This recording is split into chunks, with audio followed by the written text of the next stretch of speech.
We're broadcasting.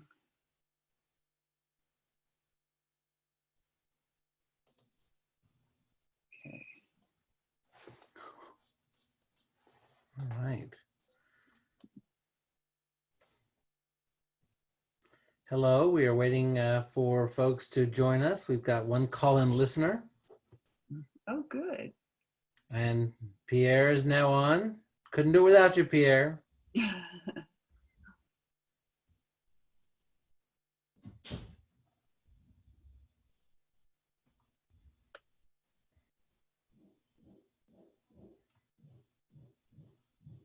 All right.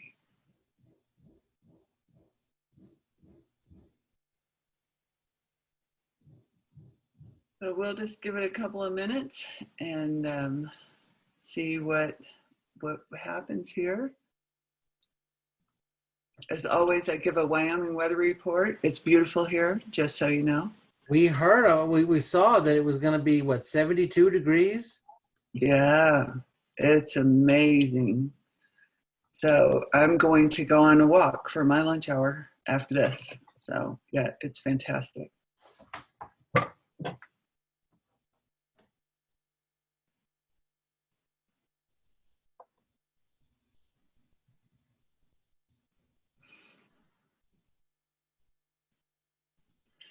So everybody's back in the office, John? Everything is starting to move normally?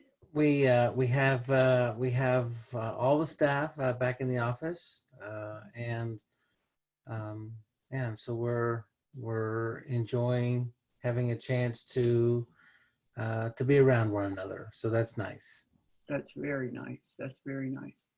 We definitely are a collaborative team, and while Zoom has been a godsend, we have missed the dynamic of being able to connect with each other throughout the day without interruption. The other nice thing is I appreciate trying to eliminate sometimes the blurred lines of home versus work life. Right, right. It's tricky. Well, I'm thinking we will probably get started here. So welcome everybody. We're so glad to have you. Thanks for joining us on this wonderful Tuesday afternoon where spring is springing all over the country and it's beautiful. So today we're going to talk about, and I'm Liz Simpson, and this is John Wilson, our executive director. So I somehow forgot to put our names on this one, but that's who we are. So this webinar is going to be about my wild and passionate child and 5 tools for success. So it's not necessarily age limited. It's for your child, you know, throughout the lifespan. So we'll start there.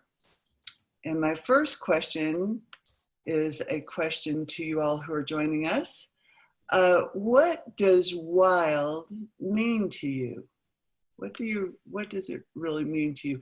And I know I already put the sort of the definition there, but when we think of wild child, you know, what do we usually think of? And we usually typically think of somebody who's kind of out of control or you know, not domesticated. That was one of the definitions if you looked it up. But really it just means living or growing in a natural environment. So that's the first thing. Our wild children are they're just being them the best they can in the environment that they're in. And so while they may look a little undomesticated at times, and I certainly get that, it's really just them just experiencing the world with all the passion that they do. And so the next word we want to think of is passionate. What do you think of when you think of passionate? And for me, this definition just really defines our kids. Passionate means, you know, showing or caused by strong feelings or a strong belief. And we know that our kids have much stronger emotions. They have much more sensitive sensory channels. They are just a little bit more of everything, and they have strong beliefs. They have very strong beliefs, which they find, that they will often fight for, which is great. Certainly, we need more folks who are that way, who have strong feelings and strong beliefs, and who are willing to fight for them. However, how does that look on the day-to-day? Sometimes can get a little tricky. So when we say wild and passionate, we say child. What is this child that we're talking about? Who is this child? And they're full of drive and enthusiasm. They are very enthusiastic. When something hits them, they're just off the top enthusiastic. They're hyper-focused. They get focused on one particular thing, and it's difficult to move that lens around the room.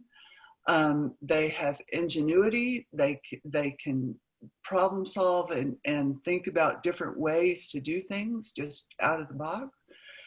Willingness to take risks. They're not only willing to take risks, but there's the spontaneity that goes with that. So they often take risks and don't realize it until they're in it. But willingness to take risks. They're very sensitive, our kids, very, very sensitive, and very drawn to the underdog or to animals or to anything that they can help or be a part of. And that's really important. That's such a great trait for our kids. They have out-of-the-box creativity. I want to tell you this real quick story about out-of-the-box creativity. My daughter Ellie was about maybe 3 years old, and she was sitting at the dinner table with us. We were in a restaurant with some other adults, and so I had all 3 kids there. But Ellie is my busy child, and she was busy. So I passed her the butter dish, which had all those little gold packets of butter wrapped in foil. So she took them all out, and she put them all, she lined them up, and some had 2 on top, and some had 3 on top, and then there was 1, and then there'd be 2. She put them all in this order for herself. And I was fascinated. To me, it looked just like a train, just like a train. She'd made a little train, how cute. But I knew better from my educational background not to make that assumption.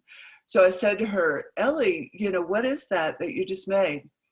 And she said, well, when I push this one, my fanny goes wiggle, wiggle, wiggle, wiggle, wiggle. And when I push this one, my hands go blah, And she had made a remote control for herself to play with while we were sitting there at the dinner table. So out of the box creativity, spontaneity, we already talked about, and our kids come with a unique perspective, and that's what makes them so valued in the mix. They can see things from a different point of view. Sometimes that can be painful because I'm seeing things in a way that nobody else sees them. But other times it can be just what is needed at the time. So we need to keep these things in mind about our wild and passionate child as we talk today, because they are truly our gift. Here we go. So now John has a story to share with us. I can't hear you, John. You got one of the wonderful things about our kids is they are both wild and passionate, and sometimes it's difficult to tell the difference. Many of you who've been to our base camp here in North Carolina will know that we've got this gorgeous high ropes course. And we had this one young man, he was just zipping through the course with just no care in the world. He was so quick, so fast. And I called up to him and I said, Zach, you're a wild man. Now, Zach had just finished, one element, and he was about to embark on what's called the 2-line bridge. And, and when you're on the ropes course, you're tethered to cables above you. And he calls back down, no, Big John, no, I'm not. And I said, yes, you are, Zach. You're a wild man. And he called down, he says, no, Big John, I'm not. And I said, well, Zach, if you're not a wild man, what are you? And this time he grabbed a hold of the hand cable for the 2-line bridge, and he leaned way out over So he's just sort of leaning over me, and with his right hand, he put it over his heart, and he said, "I'm passionate." And I just love the passion in our kids. We both of Liz, both of your kids, they're all passionate. My two kids are passionate, and then sometimes bordering on the wild side. So I do appreciate the wild and passionate nature of our children. Right. And so that gives us as parents a little extra responsibility, right? Because we want them to be wild and we want them to be passionate, but we also need them to understand how to manage that within themselves. So as parents, we've got quite the job to do.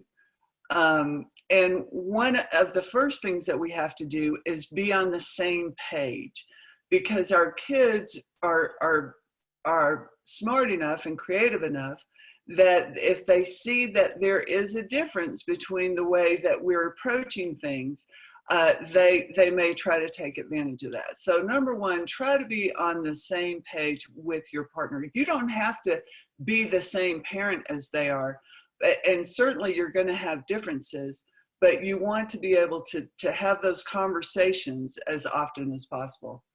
And parenting needs to be developmentally appropriate, and I'm going to talk about that in a minute. But what I want to say right here, I'm not going to go into the whole thing, but what I want to say right here is there is another webinar that we have posted on the website called Empowerment, Relationship, and Transition that speaks to this notion of parenting style. And so if you want to know more about that, I suggest that you watch that. It's recorded, it's on our webpage under Family and Alumni. So, but I will say that it's important when we are parenting our wild and passionate child that we understand their developmental level, because kids go through several developmental levels. And as they're going through these levels, they depend on us differently as they go through the developmental levels. So when our child is younger, they require us to help them to find those boundaries and find those places where they need to, sort of have some self-control. They need us to help them understand that. As they get older, we need to support their power and their enthusiasm in different ways, okay? I want you to also understand that your child's experience is unique to them, and sometimes it's overwhelming. So when you have a child who is who's just lovely and passionate and everything, they start to melt down. What's going on there? Well, you have to have the conversation with them. And we're going to talk about that as one of our 5 strategies today. You have to build a strong relationship with your child in order to help them go down this developmental path. And we're going to talk about that as well. And you have to understand that ultimately our job as parents is to help our kids be the captain of their own ship, or the author of their own story, or whatever. Everything that we're doing in our parenting is to help them stand on their own 2 feet. So, take a minute and reflect, because I want you to note that it's important that we start giving them control of their life as early as we can. And I'm going to talk about that a little bit today as well. So the 5 strategies for success are: number 1, communication. It's very important that your child learns to communicate from their perspective, to be able to use words to share what it is that they're feeling, what their needs are, and so forth. So building those communication skills early is critical. The second strategy is going to be about routine, and how routine is really healthy for helping us organize our brains, our thoughts, our anxiety levels, all of that. Boundaries, and not only just holding boundaries for your child, but we're going to talk a little bit about helping your child learn to set boundaries, because boundaries are important as we become adults. We have to set our own boundaries. And so talking to our kids about how to do that. Experiential learning is really important for our kids. They don't get an opportunity to do it in school. It is something that we need to incorporate into the day-to-day as much as possible. Problem solving, always a good skill for everyone. There is a particular way to think about it, problem solving, and so we're going to think about that this way, that way today. And then reflection, having your kids learn to self-reflect on their behaviors, on their goals, on their intentions, all of those things. Very important skill for moving forward. So communication, there's a couple things about communication. There's a lot about communication, but the things I want to talk about today are these particular things. So we already know there's verbal and nonverbal communication, and we talked last time about energetic communication, but today I want to talk about one-way communication, which unfortunately this is the format of a webinar, right? I'm doing all the talking today and John's supporting me. That sort of one way. Well, we don't want to always be talking to our kids in a one-way communication, because you can see, and if you're at home, if you're like me when you watch a webinar, you might be in your pajamas, snacking on a bowl of popcorn, whatever, it doesn't matter, but you have free reign with your attention. And that's what happens to our kids when we are talking to them in a one-way communication. They aren't really 100% paying attention. They've got their attention can be anywhere. So what you want to do is teach your kids two-way communication, so that we talk and they talk, we talk and they talk. It's sort of handing the ball or the talking stick back and forth. How do we do that? You know, and talking sticks are great. Any kind of visual is great. Any kind of prop is wonderful to say, it's your turn to talk, it's my turn to talk, and teach that. And then the other thing I want to talk about communication is we need to teach collaborative communication, meaning that when we're talking, we're working together for the good of the both of us, or the whole, the family. When we're talking, we're working together. We're on the same team, okay? So what the components of that is that we want to be able to listen. We want them to learn to listen. And the way that we do that is we then question, so we're sure that we listened appropriately. So we're being active listeners. We have compromise. We teach compromise. So if a child is saying, you know, I want to do something my way, this is my way, and this is how I'm going to do it, how can we teach them compromise in that moment? Well, how about you do this your way, and maybe I do this part my way? How about we, you know, trade off there? Or how about you try it your way and then I get to try it my way, or whatever. So you're going to compromise. And then if there is a boundary, for instance, if communication gets out of hand, there should be a boundary. There should be a point where you say, I'm turning this off. We're not going there right now. And John has a great analogies for how to turn off communication that has gotten out of hand, which is the gorilla arguing and the broken record. Right, John? Yes, and I'll mention right now. There's a couple fun ways, and again, you may have heard these before, but they're always good to hear again. When a student is sort of stuck in a loop, or they're just continuing to be in attack mode or try and indict me, then one of the ways that I'll do that is I will here's what guerrilla arguing looks like. I might say to a kid, hey, listen, keep your hands to yourself, don't push Jimmy. I didn't push Jimmy. Well, sure you did. I watched you. I saw you kind of give him a shove. Don't do that. Well, did you see him shove me first? Well, no, I didn't see him, shove, but I'm just asking you not to give him a shove. That's right. You never see him. You're always focused on me. How come I'm always the bad guy? Why do you only catch me? And so if I go down that track with them, then that conversation just gets like this rolling snowball, and I'm the one who's in the snowball getting plummeted down the hill.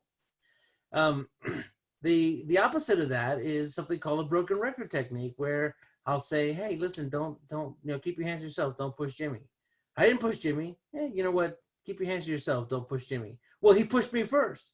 It's just keep your hands to yourself, don't push Jimmy. How come you're always focused on me? You know what, just keep your hands to yourself and don't push Jimmy. Just keep your hands to yourself. And you just don't give it any energy. You don't, these kids, they're like they're fishing, and they're throwing out the bait to see what's going to get you to react. And if you don't react, then you make fishing not fun. And eventually they'll say, fine. That's right. That is so good. I love those stories. All right. The other way that we can establish communication in an appropriate way is family meetings, okay? And I like family meetings because I'm going to talk about this notion of collaboration again here in a minute.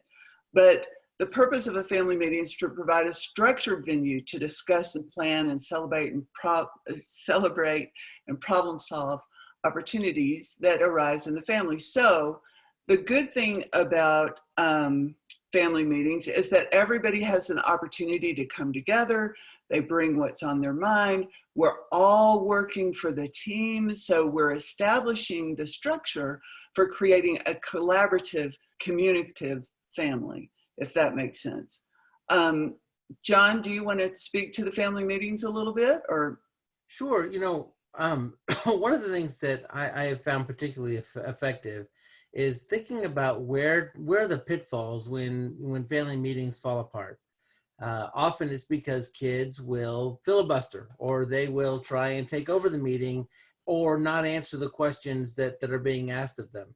And so we've tried a variety of things in our household about how to make that work. One is, you can use a pen as a talking stick.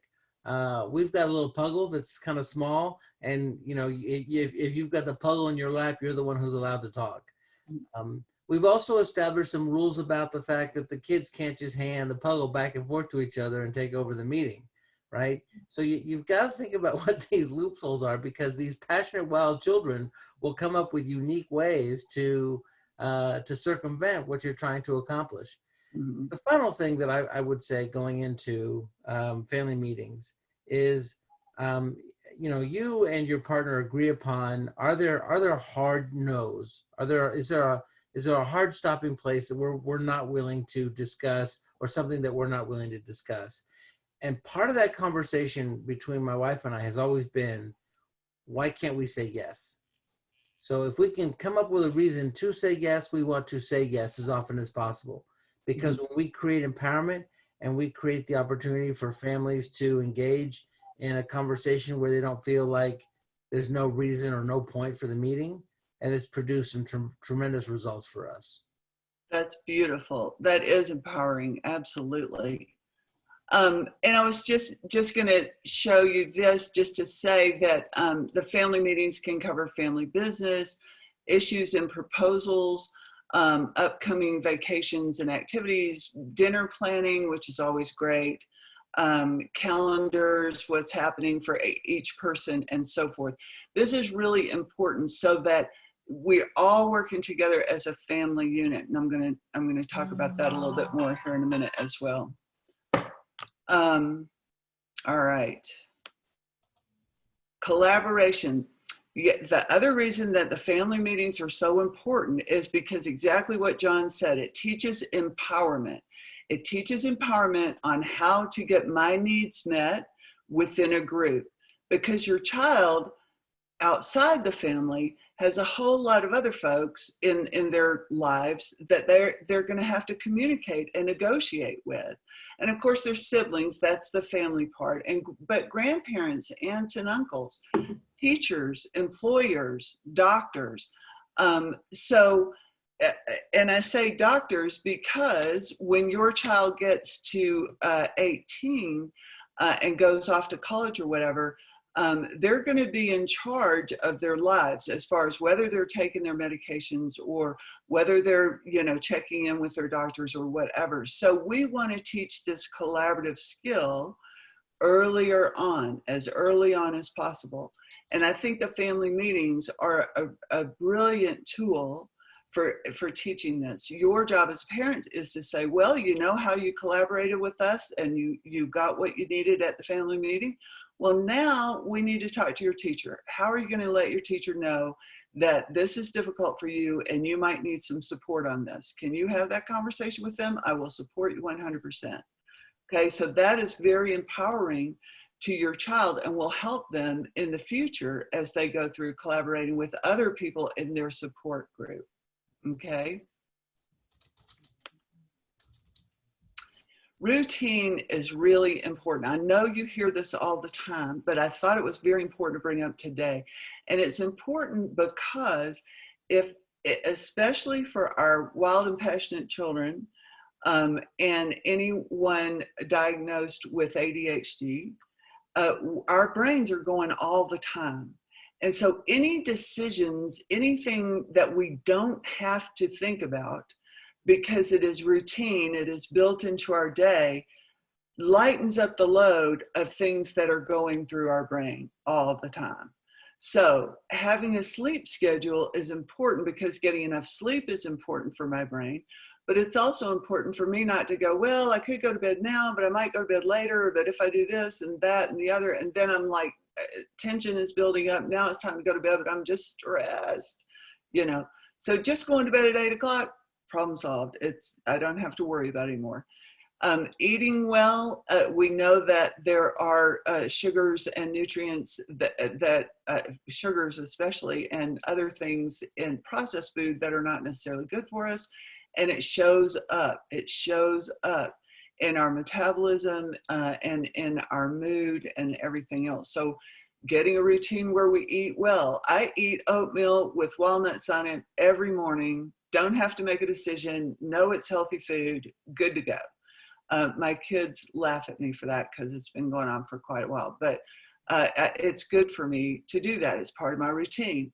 Taking your medications. Again, your kids will need to take over that process the older they get. So the more that they can build it into their routine because it makes them feel better, great. Exercise, same thing. I try to go on a walk at lunchtime. Lunchtime is my walk time because it's warmer in Wyoming at lunchtime. But also just because it's built into my schedule. Creativity, I need some time to be creative. That's my downtime. Being creative is my downtime. So I have all sorts of little projects going and things that connect my brain and my hands. So for my mother, it was knitting. For me, I make little needle felted animals. So I make little fuzzy animals. I don't know what I'm going to do with them. I think I'm going to put them on the Christmas tree this year, but mindfulness, build that into your routine, some quiet time, some peace, some, nothing else going on. Listen to beautiful music, listen to ocean sounds, whatever. Give yourself a brain break, and then quiet time. So, naps are good if your kids will take one. Still, as an adult, I nap every so often, but just some quiet time. And boundaries. So when our kids are little, we set boundaries for them for safety, for sure. There is no going out into the street. There is no walking up to strange dogs. And those are the hard no's, right? Just don't do it. That will be too dangerous. But there's also emotional and physical boundaries, so our kids have to, the reason timeout worked so well for my kids growing up was because it gave them an emotionally safe place to be.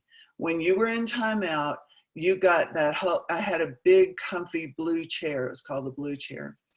And I would just say, you need to take some time in the blue chair. And they could just be in there. They were by themselves. Nobody was going to talk to them or bug them. They just had some emotional boundary, really, and safety there. And of course, physical boundaries, our kids need to be able to know that they can draw the line with people, getting too close to them or making them feel uncomfortable or whatever. And they need to know how to do that. They need to know how to say that in a way that is, I need a little space here, or I need a little time here. So helping our kids to set boundaries that work for them are great. So again, you're the boundary setter in the beginning, but we're transferring that skill to them so that they can learn to set boundaries for their future. Okay? Does that make sense? The other thing that our kids need that they don't get, that a wild and passionate child needs, is some time to do some experiential learning. And if you're like us, for our kids, they were outside a lot growing up. My youngest daughter, actually was studying about the slums in India in school. This was probably 5th grade. I mean, I don't know why, but that's what they were studying. So she came home and said, I want to build a slum in the backyard. And your first reaction is kind of like, no. But I thought, well, what's your plan? And her dad is a carpenter, so there was all sorts of, scrap wood around. So she grabbed that. She got some old plastic bags and got that. And she just was working on building it. And then she spent the night in it. And it was amazing. And it made her very much more compassionate and connected to the information that she was learning about India from that point on. And later, as a young adult, has been to India. So experiential learning, that's where our kids' passion gets to connect. That's where their brain and their body and their emotional learning all connect if they can get in there and be hands-on. Okay. And our physical connection, that hands-on piece, is critical for us to organize and prune our brain cells. It's just critical. So that's why when your kid says they're frustrated at school, they're frustrated because if they haven't been able to move and manipulate things, it's just been difficult. So, and also experiential learning helps us to organize our emotions because we are so zoned in. It's called the zone, not the zone. What's it called? That when you that athletes get when they're just totally in the zone. Is it called the zone?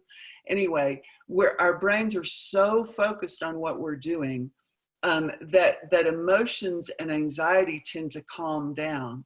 Rather than get hyped up, we tend to lower that. So experiential learning, any chance you get with your child, have them do that. And I'll give you some more examples. Cooking is great. Planning and budgeting is great. So actually having money and looking at how much things cost and what would happen if I spent this on this and, how long would it last? Looking into where things come from and where things go. So I remember going to the dump with my kids, and we noticed that there was this whole stack of computers, like old computers and everything in the dump. And they were like, is that where your computers go? Well, then what happens to them? Well, that's interesting. I don't know what happens to them, but they spent a good deal of time and found out, this is just an interesting tidbit, that when Atari started putting out different video games than their beginning video games, they took a lot of their beginning video games and just dumped them. A lot of the computer games that we used to use all the time, dumped in landfills. So, who knew? But that's the kind of learning that really turns our kids on. Okay. Hey, Melinda posted, we're just thinking how influential friends and parents can be as well. I like to remind you that some of you may have been wild, passionate children yourselves. And as you became adults, who did you end up becoming? I hear my father's voice in me all the time. And my kids poke fun at me, fans are for cooling people, not rooms. So even when they are reluctant to reject you, you are still the most important voice in their lives. And never forget that. Absolutely. Absolutely. They're watching you all the time. All the time. And yeah. So and when you said that, that was funny, because one of the stories I was going to tell, but I haven't told it. But when I was 4, I ran away from home. I just ran away from home. I was so wild. I was like, yeah, I'm done. I'm going to check out what's going on in the rest of the world. And the police had to find me and bring me back. I wasn't very far, though, I have to say. I mean, but I was wild. So problem solving. So let's say you're doing experiential learning and you come up on this problem of, wow, what are all these computers doing in the dump? And you want to know, well, there's a model for that. And it is, I call it the game model. And it is, first you would gather information. What's the problem? What's going to happen to these computers? Analyze the information. What are your choices? What are the consequences of each choice? So for us, we kind of wanted to follow it through and see what happened to the computers. We did find out that somebody comes along, at least in our dump, somebody comes along and goes through those computers and pulls out copper wire, and there's some other sort of, it's called rare earth element that are in computers that they got out of computers. So, but then we sort of went down a rabbit hole. What is a rare earth element, and all that. But we were analyzing the information that we got. And then we had to make a decision to take action or to not take action. And then if we took action, like for us, it might have been, seeing if there was a more sustainable way to get rid of computers. Then we would take action or make a decision to take action or not to take action. And then we would evaluate the decision and reflect on it and reboot if necessary. So when your kids come up with this problem, like, Mom, what do they do with this? Or how are we going to solve that? Have them gather information, have them analyze the information, have them make a decision and take some action, and then evaluate how that worked for them. Okay, so this is just giving you a framework to help your child work through things that they may be passionate about, okay? And then the last thing is reflection, which is also a part of that communication. I can't say it enough, as John just said, you are the most important person in your child's life and will be here and forever after. And so make time to visit with your child every day. And I say that emphatically because it frustrates me very, very much when I go out, and I know y'all see this too. I was at a restaurant. We were visiting my father-in-law in Alabama. And we were at a restaurant. This father came in, it was a Sunday. This father came in with his 2 kids, and they sat down at the restaurant table. And the kids were sort of dressed up like they'd been out together, for church or whatever. They sat down at the table, and Dad pulls out his phone. And he's looking at his phone, and he's filing through his phone. He's thinking about his phone. The kids, I'm telling you, 4 or 5 times tried to get his attention in the nicest way.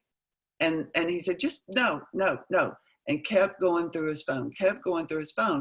Kids have to have that communication with you in order to organize their thoughts, in order to make sense of the world that they live in. They have to have that communication with you. It's part of their wiring and development. And when I see parents being distracted, and then later see parents being distracted and teens being distracted and no communication, I know that there's going to be struggles down the road, because that is so critical.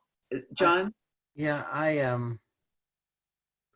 you know, uh, we Liz and I have remarkable children. It is not without us having made some mistakes. And and That's true. you know, I uh I remember being in a barber shop with my kids, and my, up down up down up down, the one of the my kids don't do well in turn taking situations, and I was tired and distracted and not paying attention, and finally, my son had done something that infringed on somebody else's experience, and I, got onto him about it. And this mom, just she lit into me, and she said, you weren't paying attention, you weren't creating engagement for him, and and then now you bark at him because he's being a kid. I mean, she really stuck it to me, right? And my first reaction was, who do you think you are talking to me that way? And then my next reaction was, boy, she's absolutely 1000% right.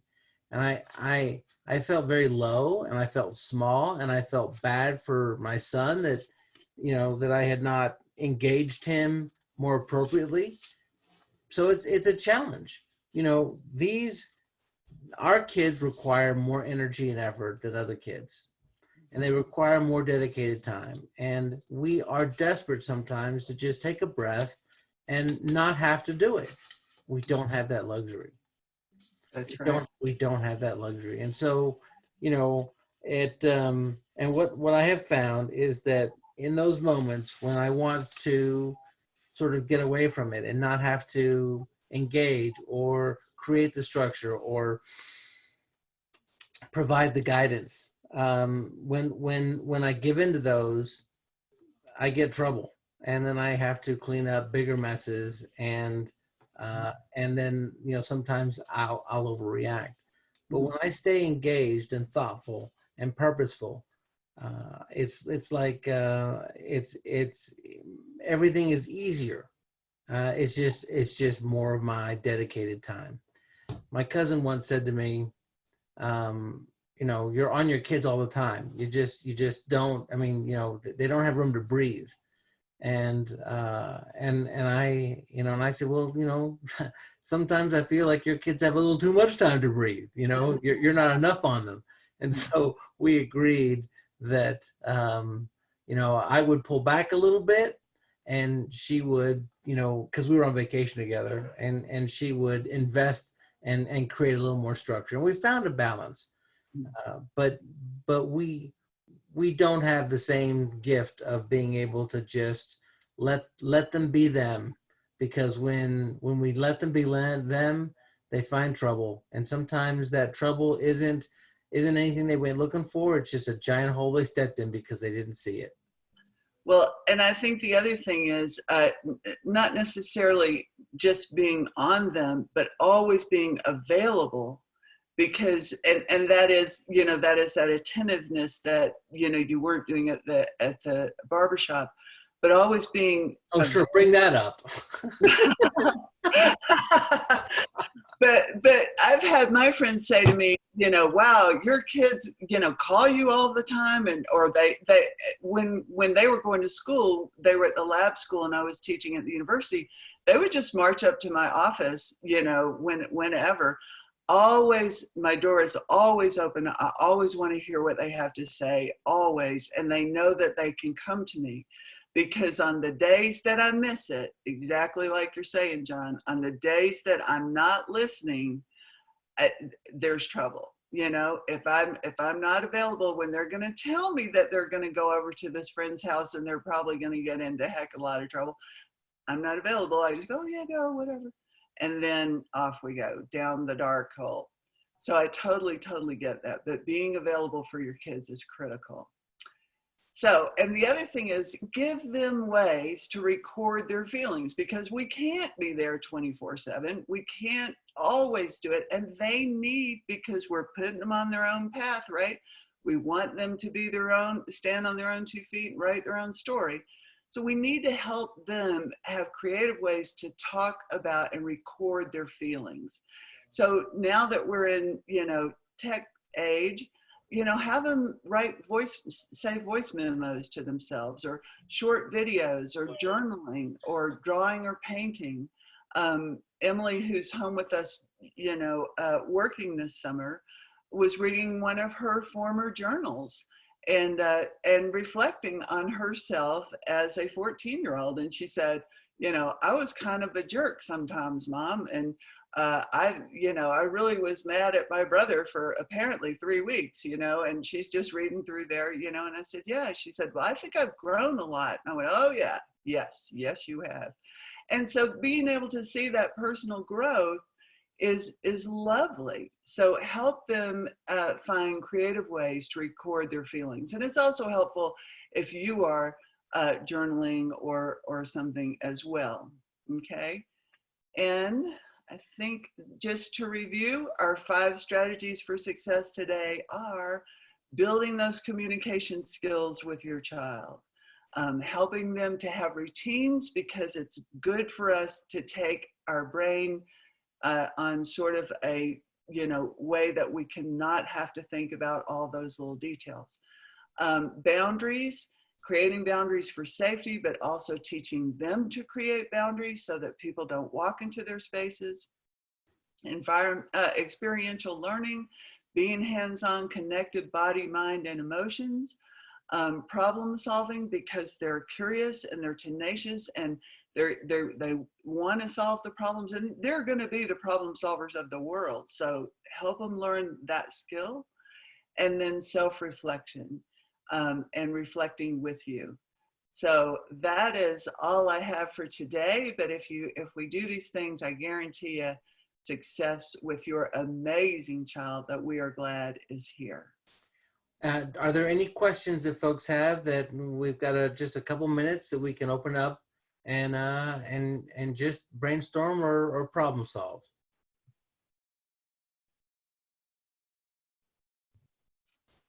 It takes a minute to type in the thing. That's, there's no solving that I can think of.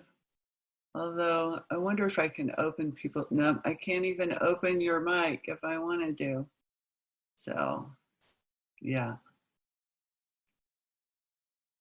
So, but thank you so much. Is there, any comments? And also, as usual, guys, if there's anything you would like to see us cover in the coming weeks, please let me know at liz@soar.org.